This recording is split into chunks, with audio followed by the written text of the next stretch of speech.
Hello friends, welcome back to Raj का garage. Chain वाला update one more time. उसका reason ये है कि मैंने बोला था कि मैं एक लॉन्ग राइड पे जाने वाला था। आज आके 1300 किलोमीटर्स कर्नाटका बॉर्डर पे गया था मैं। उसका हाईवे वाला माइलेज और डिलीवरी रिलेटेड जो कुछ क्वेश्चंस थे लोगों के, by the way deliveries have already started, और उसको आप कैसे ऑर्डर कर सकते हो, क्या कर सकते हो, ब्रांड नेम क्या है, वो इस वीडियो में कवर कर रहा हूँ मैं। और जो लोग इस पर्टिकुलर वीडियो पे पहली बार आए हैं तो उनको मैं बताना चाहूँगा कि मैंने इसके पहले भी 2 वीडियो डाले हैं होंडा हाइनेस के चेन स्प्रॉकेट के मॉडिफिकेशन को लेके। एक 38 टीथ वाला मैंने जो चेन स्प्रॉकेट पूरा कस्टमाइज करके बनवाया है, कंप्लीट किट, उसके ऊपर ये सीरीज़ है। तो अब देखते हैं कि कुछ चीज़ें कवर करूँगा। जैसे मैंने बोला कि जो ब्रांडिंग वाला सीन, ऑर्डरिंग कैसे कर सकते हैं वो, और कुछ कॉमन क्वेश्चंस थे जो लोगों ने फिर से पूछे थे, उनको एड्रेस करूँगा। और फिर वो वीडियो बताऊँगा जहाँ पे जो लॉन्ग वीकेंड वाला जो मेरा राइड हो गया था। लॉन्ग वीकेंड इसलिए बोल रहा हूँ बिकॉज लॉन्ग वीकेंड का आपको पता है कि आजकल केओस चलता है, उसमें क्या गाड़ी का माइलेज मिला था, तो वो कवर करते हैं। Let's see. Okay, so let me start with the brand name, which is Torkin, जो एक जर्मनाइज्ड वर्ड है, जर्मन स्लैंगिश वर्ड है फॉर टॉर्क। ओके, वो मैंने जानबूझ के इसलिए सेलेक्ट किया, एंड ये मल्हार का सजेशन था। There were few words that we were और names that we were going through. Malhar ने ये सजेस्ट किया। वो खुद एक पेट्रोल हेड है, वो H2R, कॉइनिंगजेग ऐसे चीज़ों के नीचे बात नहीं करता है। मतलब मैं तो भी CB वगैरह 350cc 500cc लेवल पे बात करता हूँ, वो 1000+ टाइप के सीसीज पे बात करता है, मल्टी सिलेंडर काइंड ऑफ। तो उसने मेरे को ये नाम सजेस्ट किया कि out of the few that we had in mind, and one of the reasons was because Germans are kind of माई बाप, द जन्मदाता ऑफ ऑटोमोबाइल इंडस्ट्री। तो इसलिए थोड़ा सा मैंने उसको जर्मन स्लैंगिश रखा। और ये by the riders for the riders, ये एक इंटेंट के साथ है। ये है कि my intent will be to get more things under this brand Torkin which are accessible by the larger community.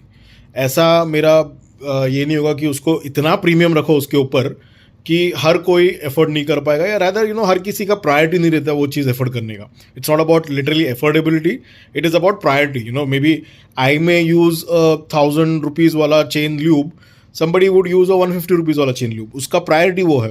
It's about priority is not affordability rather. तो मेरा इंटेंट ये रहेगा कि हर किसी का प्रायोरिटी लिस्ट में एफोर्डेबिलिटी के हिसाब से वो बैठे वो चीज़। ऐसे चीज़ों को मैं इंट्रोड्यूस करता हूँ, तो या इंट्रोड्यूस करना चाहूँगा, and this is just the start of it, and I am hoping it to be to reach what my intention is. Okay, अब इसके डिलीवरीज के बारे में बात करता हूँ मैं। अब हुआ क्या था, मेरे पास अच्छा खासा स्टॉक पड़ा था, ठीक है, 50 नंबर पड़े थे मेरे पास, and within the first week of sending emails, मैंने बोला था 1 फरवरी से मैं शुरू करूँगा। और फर्स्ट वीक ऑफ फरवरी मैंने जितने लोगों के ईमेल्स आए थे फॉर देयर इंटरेस्ट, जैसे मैंने उनको भेजा, I went out of stock. और मैंने क्या किया कि जैसे ईमेल भेजा, पेमेंट आ गया, पेमेंट का स्क्रीनशॉट इन लोगों ने भेज दिया। I shared the tracking number with them. The same day, I went out of stock. I got more inquiries, more people were interested. उनको मैंने back order में लिया. Thankfully, I received a small consignment on Friday. वो ज़्यादा numbers नहीं है, उसमें भी back orders में वो almost सारे चले गए हैं। तो मैं क्या कर रहा हूँ ना, अभी मैं जब भी ईमेल भेजता हूँ, I mean how you can order it, मैं आपको ईमेल भेजता हूँ। Once I get your inquiry email और your interest in buying, I send you the payment method, and I wait for not more than 2 days। उतना भी रुकने का ज़रूरत नहीं पड़ रहा है, not more than 2 days, so that I keep at least 1 kit blocked for you. ठीक है, अगर 2 दिन में पेमेंट नहीं आता है तो बैक ऑर्डर में जो लिटरली मेरे को बैक ऑर्डर्स करना पड़ा, बैक ऑर्डर में जो दूसरा बंदा होता है in the list, FIFO first in first out method में कर रहा हूँ मैं, उसको फिर वो मेल भेजता हूँ। उससे अगर पेमेंट आए तो ठीक, वरना तीसरे को। बट हो क्या रहा है ना, as soon as I am sending emails I am getting payments. तो most of times it is happening. तो मैं अगर ईमेल भेजता हूँ तो try to make a payment so that I block one kit for you. अभी तो फिलहाल वो सेकेंड सेट भी आउट ऑफ स्टॉक हो गया है. Next set I am actually going to get after the 15th of Feb. So I will start sending. You can send your email. I will put your name in the list as a back order, and then once I ask you to make a payment at the earliest so that one kit gets blocked for you.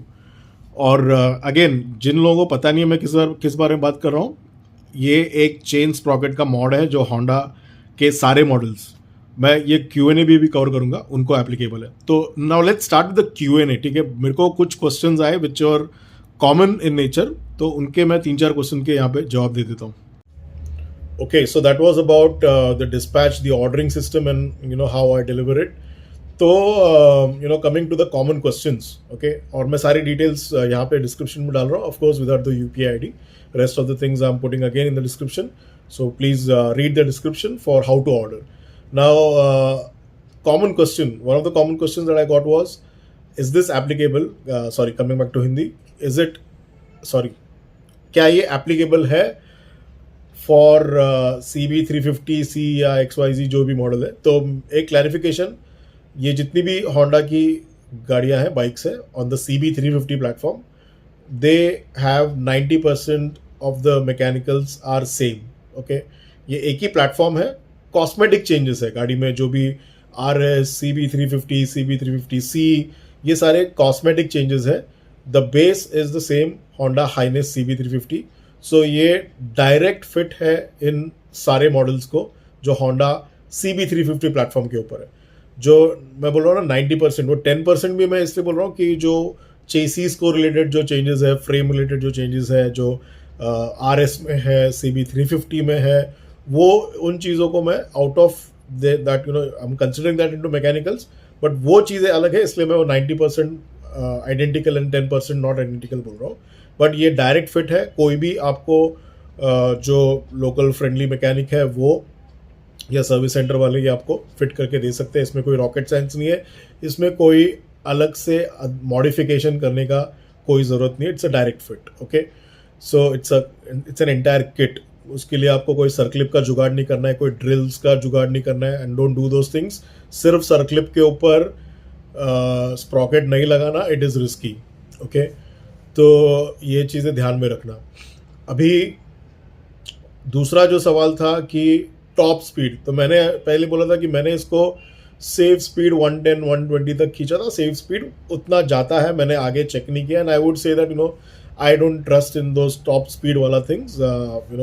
आप कितना fast चलाओ, but आप distance कैसे cover करते हो technically गाड़ी पे या कम रिस्क लेके, वो मैटर करता है. आप फास्ट चलाना मैटर नहीं करता है.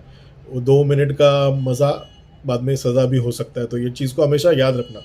और हाँ, गाड़ी 100 के स्पीड में ऑब्वियसली, बिकॉज ये मैंने बताया था, जो फर्स्ट वीडियो में मैंने बताया था जिसका लिंक है यहाँ पे, कि RPM में ऑब्वियसली चेंज है. 200 अप्रॉक्सीमेट RPM फिफ्थ गियर में 100 के स्पीड में 80 के स्पीड में बढ़ रहा है, तो वो RPM का आपको फील होगा.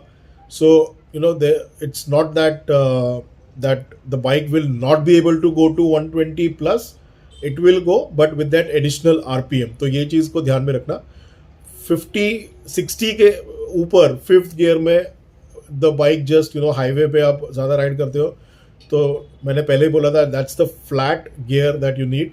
You can sprint as much as possible, you want rather as much as you want in that fifth gear 60 and above speed. तो आप एक बार 60 में हो, आपको कोई भी 100-110 तक जाना है, सिर्फ just spin the throttle, you are there. तो बहुत क्विकली वो डेवलप करती है because of that additional RPM. अब ये हो गया जो टॉप स्पीड वाला क्वेश्चन था. तीसरा मेन सवाल, क्या ये सिंगल स्प्रॉकेट मिलेगा, रियर स्प्रॉकेट सिर्फ मिलेगा? तो the answer is no. There is a technical reason, because technically chain sprocket is replaced as a kit. They are a family assembly. Child components अलग से replace करना is never advisable because they wear out together.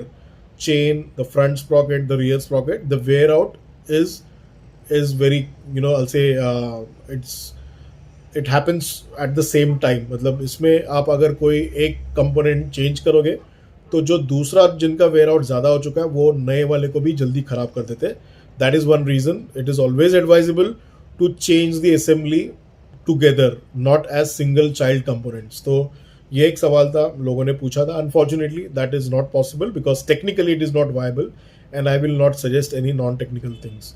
So that was it. Now देखते हैं जो video मैं बताऊंगा, जो मैं लॉन्ग राइड के लिए गया था जहाँ पे कर्नाटका, नॉर्थ कर्नाटका, जो महाराष्ट्र और कर्नाटका का बॉर्डर है, रदर बेलगांव मुरुडेश्वर एरिया, जहाँ पे मेरे एक दोस्त की शादी थी, तो हम लोग वहाँ पे गए थे.